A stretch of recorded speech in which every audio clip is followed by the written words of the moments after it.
Yet another player undergoing surgery for the Dallas Mavericks. This time it's key big man Derek Lively, what that's going to mean for the start of the season in Dallas. But first, an update on the trade market for Lauri Markkanen and where I think the Jazz are going wrong. I'm Trevor Lane. This is the Basketball Bulletin. Make sure you subscribe right here to the channel. Turn on those notifications as well. All right, the Lauri Markkanen trade front. Let's get into it. Markkanen, fantastic player, but I think Utah may have once again misplayed their hand, and it's putting them in a tough situation. This is from Tim McMahon of ESPN. Utah continues to project Markkanen as a key part of their future core after signing him to a 5-year, $238 million renegotiate and extend during the 2024 offseason.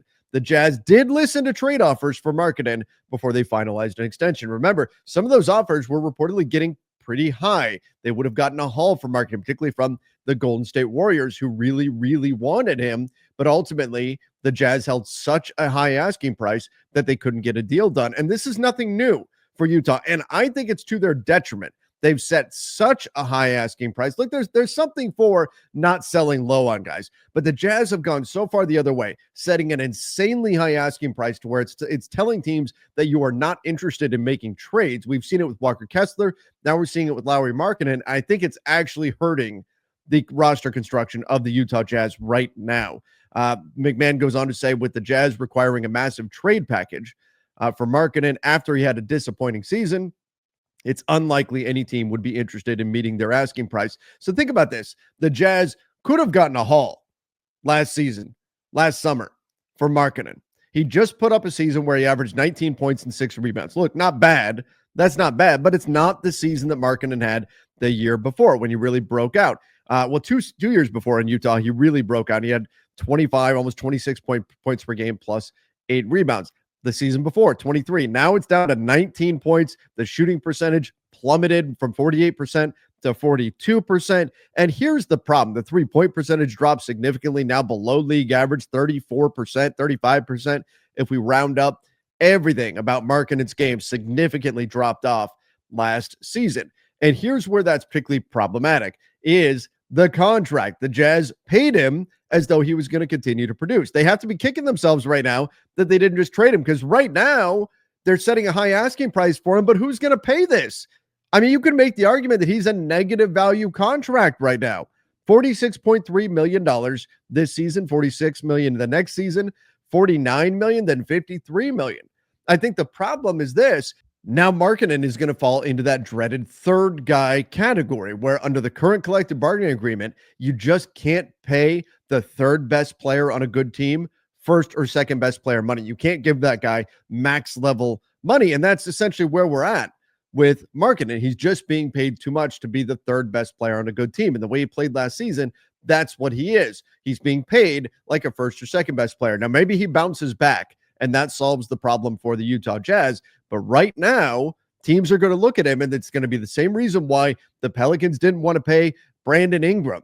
You can't pay that kind of money under this collective bargaining agreement to a player who is best served as a third best player on a good team. And unfortunately, that's where I think Lauri Markkanen is sitting right now. Again, maybe he bounces back next season and that changes, and we say maybe he can be the second best player on a team, and that would certainly change the dynamic. But for the time being, the Jazz may very well have overplayed their hand, and that's nothing new for them. Look at what they've done this summer. For some time, we've known that they would probably move on from John Collins, from Jordan Clarkson, and from Colin Sexton. And what did they net from those guys? Well, essentially nothing. Jordan Clarkson, they bought out and he walked away because they weren't able to trade him prior to this while he still had some value.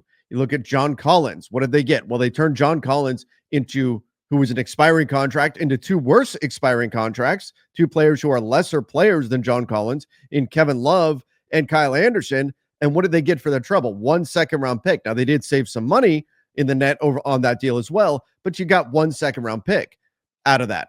Then you used the second-round pick in the Colin Sexton trade. You turned Colin Sexton into an older, worse, more expensive player in Yusuf Nurkic, and it cost you a second to do it. So Colin Sexton, Jordan Clarkson, John Collins, all three of them put together, what was your net in terms of draft capital?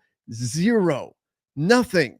You got nothing back in terms of draft capital for those three players. once again, the Jazz, they continue to set very high prices for their players, and then they pay the price for it. Look, there's something to be said for not selling low on players. There's no question. You don't want to be the team that's constantly selling low. You want to be the team that's driving a hard bargain, because otherwise teams will constantly think they can fleece you in trades. They will constantly send you low ball deals once they see you taking below market value offers. But there's another way you can go with this too. You can go too far the other direction, where you set prices that are so high that you wind up never being able to make the move when you need to, and then you wind up putting yourself in a worse situation. I think that's unfortunately exactly what's happened here with the Utah Jazz. And now they're one of the few teams in the West that we could say probably doesn't have a shot at the playoffs. Now, some of this is, of course, some bad luck given what happened to them in the draft lottery. Now, some would say maybe that's karma for the way that they tanked the end of last season, but they dropped back far in the draft lottery. They wound up getting Ace Bailey, who's still a very good player.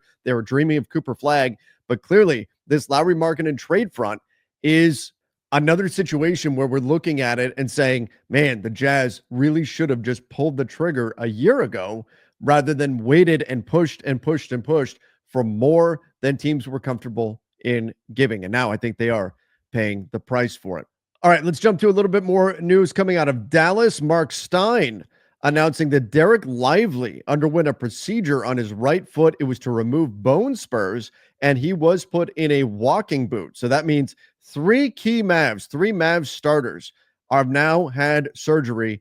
Kyrie Irving for his knee, the ACL, Anthony Davis for his eye, the retina problem, and now Derek Lively as well. And of course, we know Dallas had their season upended last year when Anthony Davis was hurt in his first game as a Dallas Maverick. Kyrie Irving with the ACL tear. They were just absolutely crushed by injuries to a point where there were some games last season where we weren't sure if the Mavs were going to have the minimum players required by the NBA in order to play in a game. That's how devastated by injuries the Mavs were. So this is not good news. However, the silver lining is that right now, the Mavs believe that Lively will be back in time for training camp in late September. But still, what you're losing here with Derek Lively is an offseason of workouts and an offseason of progress. Will he be fully in shape at the end of September? Will he be fully in shape to start the season? What that's going to look like. Remember, it is better, obviously, to have surgery during the offseason than it is during the season, because then you're not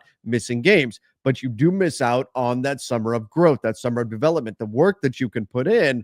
Derek Lively then misses out on, which is particularly important when we're talking about younger players, that they get the opportunity to get out there on the floor. It's part of the reason why Zach Edey's injury is so devastating to the Memphis Grizzlies. It's not just that he's probably going to miss part of the beginning of the season. It's also that he misses a summer of development and growth, practice, working on all the different skills that he needs to work on over the summer to get ready for next NBA season. So this can be a bit of a setback as well for Derek Lively. And once again, for a Mavs team that has already dealt with so much on the injury front, certainly got not good news. And we hope that Derek Lively can get back, get healthy, and be ready to roll for next season for the Dallas Mavericks, who legitimately on paper have a team that could be a real threat in the Western Conference, particularly once Kyrie Irving comes back. I like what they did this offseason by getting D'Angelo Russell to fill in for the time being while waiting for Kyrie. Hopefully he can come back in January, maybe February, something like that. Maybe it's the All-Star break that we see Kyrie Irving back in action for the Mavs, and then I think they can be a real threat